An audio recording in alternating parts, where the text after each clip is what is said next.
আসসালামু আলাইকুম। চলে এলাম আবার নতুন একটি ভিডিও নিয়ে। তো আজকের ভিডিও হচ্ছে যে গাভীকে কিভাবে আমরা কৃমিনাশক করব। আমরা অনেক খামারি জানি না যে গাভীকে কতদিন কৃমিনাশক করতে হয়। তো চলেন খামারি, আজকে আমরা জেনে নিই যে গাভীকে কতদিন পর ভ্যাকসিন করতে হয় বা কৃমিনাশক দিতে হয়।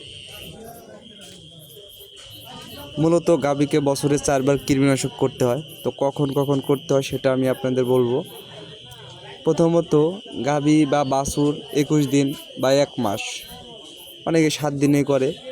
তো আমি সাজেস্ট করি 21 দিন পরে ভ্যাকসিন করবেন বাছুরকে। তার 14 দিন বা 15 দিন পরে যে আবার বুস্টার ডোজ দিবেন বাছুরে। তারপর 3 মাস অন্তর আপনারা ভ্যাকসিন করবেন। তাহলে বছরে আপনার 4 বার হয়ে যাচ্ছে ভ্যাকসিন কেন দিবেন?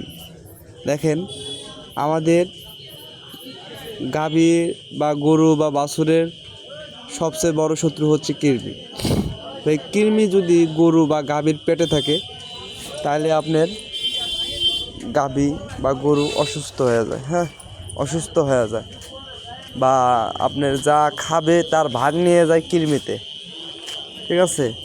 তো আমরা যদি 3 মাস অন্তর এই আপনার কৃমিনাশক দিয়ে রাখি তাহলে সে কৃমি থাকলো না। আমরা যে খাবারটা দিব সে খাবারটা কিন্তু পরিপূর্ণ আপনার গাভী বা বাছুর পাচ্ছে কিন্তু।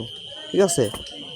তো সেক্ষেত্রে আমাদের তাহলে 3 মাস অন্তর আপনার ভ্যাকসিন দিয়ে রাখতে হবে, কৃমিনাশক করে রাখতে হবে। আর এর জন্য আপনার কী করতে হবে? রেকর্ড রাখতে হবে। একটা খামারের সবচেয়ে বড় বিষয় হচ্ছে রেকর্ড যদি আপনি রাখতে পারেন তাহলে আপনি খামারে উন্নত করতে পারবেন। ঠিক আছে? আপনি যে কোনো বিষয়ে, খালি কৃমির ওষুধ বা কৃমিনাশকের এর জন্য না। ওকে, আপনারা ভ্যাকসিন করবেন। ভ্যাকসিন করলে আপনার গরুর লাভ, খামারেরও লাভ।